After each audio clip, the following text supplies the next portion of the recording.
कभी कभी लाइफ में हमारा ऐसे सिचुएशन हो जाता है जिनसे लड़ना मुश्किल होता जाता चला जाता है। हालात हमारा ऐसा हो जाता है मानो सब कुछ खत्म हो चुका है, दूर दूर तक सिर्फ अंधेरा ही दिखाई देता है। कुछ भी समझ में नहीं आता कि ऐसे सिचुएशन में करे तो क्या करे, और कई बार तो ऐसे सिचुएशन में क्विट करने का मन करता है। हालात चाहे तुम्हारा कैसे भी क्यों ना हो, एक बात तो तय है कि ये वक्त भी गुजर जाएगा। चाहे अच्छा वक्त हो या फिर बुरा, गुजर जाएगा। लेकिन एक बात हमेशा याद रखना कि जिंदगी में कुछ भी कर गुजरने की अपॉर्चुनिटी सिर्फ इसी वक्त में मिलता है, अगर उस सिचुएशन में क्विट ना किया जाए तो। क्योंकि विनर जो होता है वो कभी भी क्विट नहीं करता है, और जो क्विट करता है वो कभी भी विनर्स नहीं बनते। आप क्या चाहते हो, एक एवरेज लाइफ या स्टैंड अप लाइफ? जब आप सड़क पर निकलो तब लोग आपको इग्नोर करें, या फिर आप सड़क पे निकलो तो हर इंसान का नजर सिर्फ आप पे रहे? क्या चाहते हैं आप? लोग आपसे ये कहे कि इंसान कुछ नहीं कर सकता, या फिर ये कहे ये बंदा कुछ ना कुछ करके दिखाएगा, ये बंदा कुछ चेंजेस ला के दिखाएगा। लेकिन कैसे करेगा? क्विट करके। मर जाना, लेकिन क्विट मत करना। चाहे परिस्थिति कितने भी विकृत की न हो, कभी भी क्विट मत करना। आपका समय आज बुरा है, कल और भी बुरा होगा, लेकिन परसों आपकी जीत होगी। लेकिन शर्त सिर्फ इतना है कि आप उस सिचुएशन में टिके रहो, आप क्विट मत करो। ये प्रकृति चाहती है कि हम परिस्थिति से लड़े, संघर्ष करें, ताकि हम और भी मजबूत बन सके। क्योंकि ये परिस्थिति आती है हमें मजबूत बनाने के लिए, ना कि हमें कमजोर बनाने के लिए। ये प्रकृति चाहती है कि आप और भी कामयाब बने, ना कि आपके साथ कुछ ना कुछ बुरा होता रहता है। और ना सिर्फ आपके साथ, बल्कि इस दुनिया में मौजूद हर इंसान के साथ हर समय कुछ ना कुछ होता ही रहता है। ये प्रकृति का नियम है, इसमें हम कुछ भी नहीं कर सकते। हमारा क्या कर्तव्य है? हमारा सिर्फ इतना कर्तव्य है, सिर्फ टिके रहना है, चाहे परिस्थिति कैसे भी हो। मैं आपको एक छोटी सी कहानी बताता हूँ।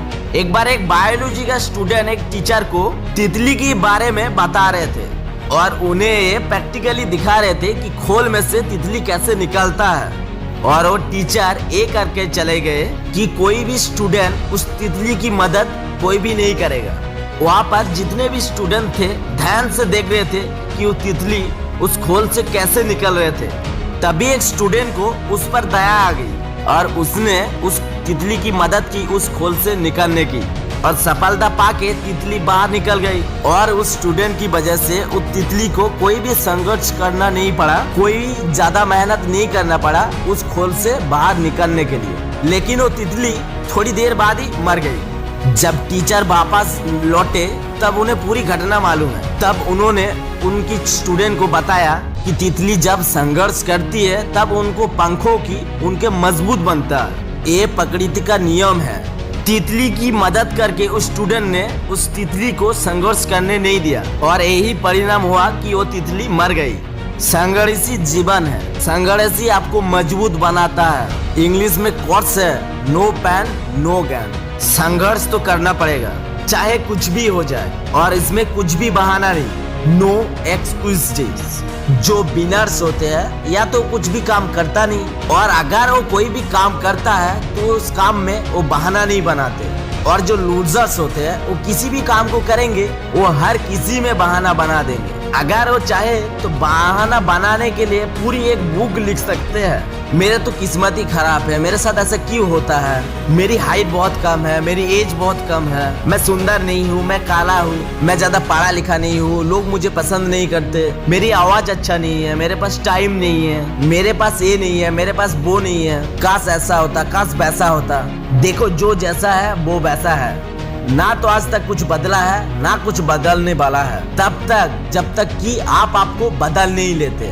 जब भी ऐसे अंदर से फीलिंग्स आए, जब भी ऐसे बहाना अंदर से आए, आपने आप से जोर से चिल्ला के बोलो, और आपने आप से कहो नो एक्सक्यूजेस, कोई बहाना नहीं। जहाँ पर भी आप काम करते हो, जहाँ पर भी आप पढ़ाई करते हो, जहाँ पर भी आपका बेस्ट क्लास है, वहाँ पर कागज पर लिख के चिपका दे, नो एक्सक्यूजेस, कोई भी बहाना नहीं। मैंने ये अपने कागज पे लिख के रख दिया है, और आप भी लिख ले, आज से कोई भी बहाना नहीं। मैं आपसे मिलूंगा अगले वीडियो में, तब तक के लिए शुक्रिया, बाय बाय, टाटा।